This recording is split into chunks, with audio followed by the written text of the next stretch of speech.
Hello बच्चों, let's see this question. The question says match the following columns. Column 1 is categories, column 2 is examples. इस question में जो है match the following दे रखा है. Column 1 को कॉलम 2 से मिलाना है. कॉलम 1 में जो है कैटेगरीज है एंड कॉलम 2 में जो है एग्जांपल्स दे रखे हैं. तो पहला जो है फाइकोमाइसिटीज, दूसरा है एस्कोमाइसिटीज, तीसरा है बेसिडियोमाइसिटीज एंड चौथा है ड्यूटेरोमाइसिटीज. तो आइए इस क्वेश्चन का जो है सॉल्यूशन देखते हैं. तो सबसे यहाँ पहले बात करते हैं की कॉन्सेप्ट की. तो की कॉन्सेप्ट जो है हो जाएगा यहाँ पे फंजाई, क्योंकि ये जितनी सारी कैटेगरीज हैं वो फंजाई के हैं. फंजाई को जो है मेनली 4 कैटेगरीज में बांटा गया है: phycomycetes, ascomycetes, basidiomycetes and deuteromycetes. अगर आप फंजाई की बात करें तो ये जो है यूनिक किंगडम होते हैं ऑफ हेटेरोट्रॉफिक ऑर्गेनिज्म. ये क्या होते हैं? हेटेरोट्रॉफिक ऑर्गेनिज्म होते हैं और ये डिफरेंट डिजीजेस को जो है कॉज कर सकते हैं. अगर हम बात करें इनकी कैटेगरीज की तो ये 4 हैं और यहाँ पे जो है इनके डिफरेंट एग्जाम्पल होते हैं डिफरेंट कैटेगरीज के. तो अगर हम सबसे पहले बात करते हैं फाइकोमाइसिटीज की,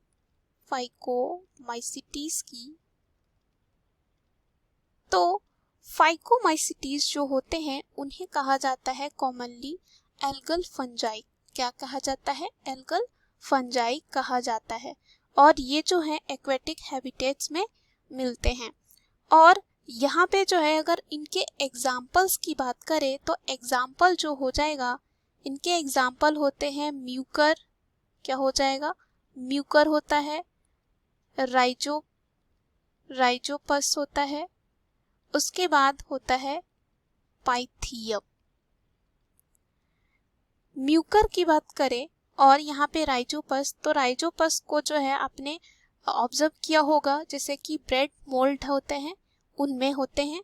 और जो यहाँ पे म्यूकर और पाइथियम होते हैं ये भी जो है फाइकोमाइसिटीज में ही आते हैं.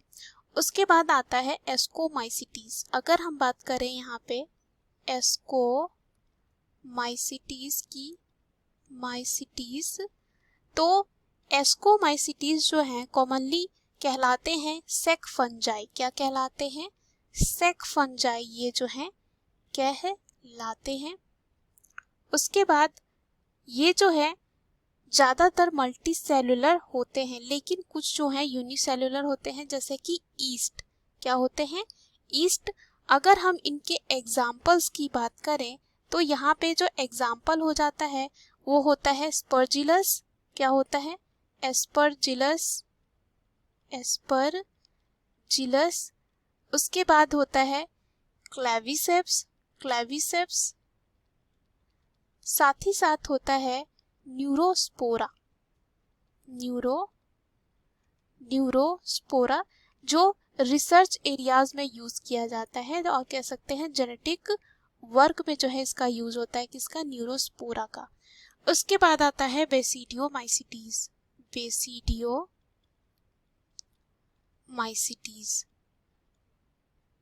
तो बेसिडियोमाइसिटीज की बात करें तो ये जो होते हैं ना जाने जाते हैं मशरूम के लिए, यानी कि जितने सारे मशरूम आते हैं और इन्हें कहा जाता है ब्रैकेट फंजाई, या कह सकते हैं क्या हम इन्हें क्लब फंजाई भी कह सकते हैं. तो इसे हम कह सकते हैं ब्रैकेट फंजाई. उसके बाद अगर हम इनके एग्जाम्पल्स की बात करें तो एग्जाम्पल्स जो हो जाएंगे वो होंगे यूस्टीलैगो. क्या हो जाएगा यहाँ पे? यूस्टीलैगो. और साथ ही साथ होता है एगेरिकस. उसके बाद आता है ड्यूटेरोमाइसिटीज. तो ड्यूटेरोमाइसिटीज जो होते हैं वो कहलाते हैं इम्परफेक्ट फंजाई. क्या कहलाते हैं? Imperfect fungi. और इनके पास जो है क्या होते हैं? ओनली द एसेक्सुअल और vegetative phase of this fungi are known. मतलब यहाँ पे क्या मिलते हैं? सिर्फ एसेक्सुअल और वेजिटेटिव फेज ही मिलते हैं. अगर हम इनके एग्जाम्पल की बात करें तो एग्जाम्पल हो जाता है अल्टरनेरिया. उसके साथ हो जाता है ट्राइकोडर्मा, और भी एग्जाम्पल होते हैं जैसे कोलेटोट्राइकम होते हैं। तो चलिए हम ऑप्शन में देखते हैं इसको। तो पहला जो यहाँ पे देख रखा है ए का जो है, यहाँ पे अगर हम देखते हैं एस्कोमाइसिटीज, तो यहाँ पे 4 हो जाएगा। क्या हो जाएगा? 4, क्योंकि जो म्यूकर राइजोपस पाइथियम होते हैं वो फाइकोमाइसिटीज के एग्जाम्पल हैं।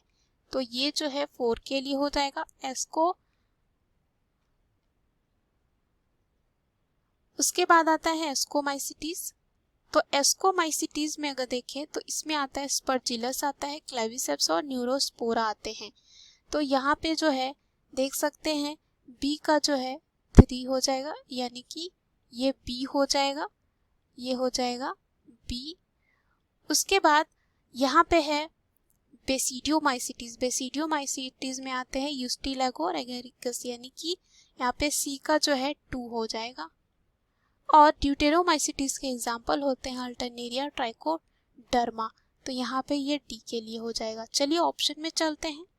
पहला जो ऑप्शन दे रखा है इसमें ये है ए में ए का 1, बी का 4, सी का 3 और डी का 2। तो ए का 1 जो है नहीं हो सकता है, क्योंकि ए का जो है यहाँ पे 4 सही है, तो ये पहले ही गलत हो जाता है। दूसरा दे रखा है बी में ए का 2, तो ए का 2 फिर से नहीं होगा, बी का 1, सी का 4 और डी का 3, तो ये भी ऑप्शन गलत हो जाता है। सी दे रखा है ए का 4, यानी कि सही है। उसके बाद है बी का 3, तो बी का 3 भी क्या है यहाँ पे सही है। उसके बाद सी का क्या दे रखा है 2, ये भी सही है। और डी का दे रखा है 1, यानी कि ये सही है, ये पेयरिंग सही है। यही हमारे क्वेश्चन का आंसर हो जाएगा। उसके बाद डी का 3 है, बी का 2, सी का 1 और डी का 4, ये जो है ऑप्शन अगेन गलत हो जाता है। So the right answer of this question is option C. Hope you understood it well. Best of luck.